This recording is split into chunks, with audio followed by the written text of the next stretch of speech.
রবিবার হোক বা ছুটির দিন দুপুরবেলা হলেই আমার খুব চিন্তা হয়, কারণ দুপুরবেলা না আমার বর কেন আমরা কেউই দুপুরবেলা ভারী খাবার খাই না। সকাল 10টার মধ্যে আমাদের ভারী খাবার খাওয়া হয়ে যায়।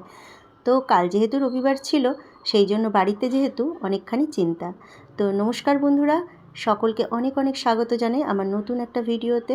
আশা রাখছি সবাই তোমরা ভালো আছো। তো আজকে দুপুরবেলা কি খেতে দেবো, তো ভাবলাম যে পাউরুটি আর ডিম টোস্ট করে দেব। তো সেই জন্য বরকে বলেছিলাম পাউরুটি আনতে, তা ব্রাউন ব্রেড পাইনি, তাই জন্য এই ময়দার পাউরুটিই নিয়ে এসছে। তো এবার কি হয়, অনেক সময় আমাদের ঘরে ডিম অল্প থাকে, তো তখন কি করব, লোক বেশি আছে ডিম কম আছে, তো তখন আমরা কিভাবে সবাইকেই ডিম টোস্ট করে খাওয়াতে পারবো অল্প ডিমে। আজকে ভাবছি সেটাই তোমাদের সাথে শেয়ার করব।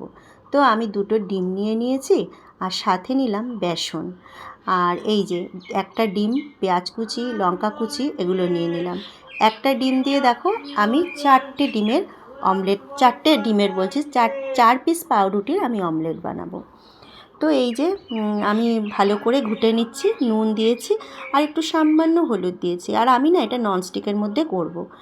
এইবার ননস্টিকে করব এই কারণে, আমি যেহেতু এটা হেলদি মানে খাবার নয়, তার মধ্যে আবার যদি তেল বেশি দিয়ে দিই তাহলে কিন্তু ব্যাপারটা আরও অন্যরকম হয়ে যাবে। তাই জন্য আমি অল্প তেলে এটাকে বানাবো। তো সেই জন্য, আর তোমরা যদি চাও বেশি তেলে ভেজে খাবে তো খেতে পারো। তো এই যে আমি এক এক করে দিয়ে দেব চুবিয়ে, তাহলে কি হবে, আমি একটা ডিমে 4 পিস পাউরুটি করতে পারবো। তো এইভাবে কিন্তু তোমরা তোমাদের পরিবারের সবাইকে করে কিন্তু খাওয়াতে পারো। আর খেতে কিন্তু বন্ধুরা একদম খারাপ লাগে না এটা, আর তোমরা খেয়ে দেখবে খুবই ভালো লাগে। আর বাচ্চাদের টিফিনেও কিন্তু এইভাবে দিয়ে দিতে পারো, একটা ডিমও গেল, পাউরুটিও গেল, আর ওরা খাবে। তো ওরা সস দিয়ে, তুমি বাচ্চাদের সস দিয়ে দিতে পারো, আমি কিন্তু সস দিয়ে দেব না। আমার বাড়িতে দুপুরবেলা এই জাতীয় খাবারগুলো একটু কম চলে, তার মধ্যে আবার যদি সস দিই তাহলে আরও অসুবিধা। আর আমার মেয়ের যেহেতু ডায়াবেটিস আছে, ও তো সস খায়ই না। তো আমি এনেছি টক দই দিয়েই কিন্তু খাবারটা আমরা খেয়ে নেব। তো এই যে হয়ে গেল, দেখো ভালো করে এপিট ওপিট ভালো করে ভেজে নিলাম। এই যে এটাকেও একটু উল্টে দিচ্ছি, একটু ভালো করে ভাজতে হবে, যেহেতু বেসন দেওয়া আছে সেহেতু একটু ভালো করে ভেজে নিলে খাবারটা কিন্তু খেতে অনেক ভালো হবে। তো হয়ে গেল 2 পিস, আরও 2 পিস আমি এই একটা ডিমেই কিন্তু ভাজবো।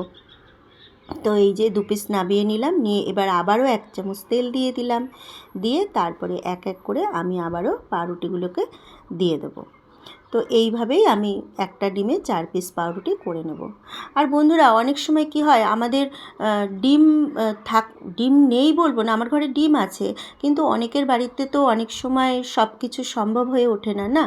অনেক এমন বাড়ি আছে আমাদের, মানে আমাদের চোখে দেখা অনেকের ফ্যামিলি আছে যাদের লোক সংখ্যা বেশি, কিন্তু মানে কি বলবো, তাদের সম্ভব হয়ে ওঠে না সব কিছু। তো তা বলে কি তারা খাবে না? তো সেই জন্য আমার মনে হয় অল্প জিনিসের মধ্যেও ভাগ করে সুন্দরভাবে সাজিয়ে গুছিয়ে খাওয়া যায়।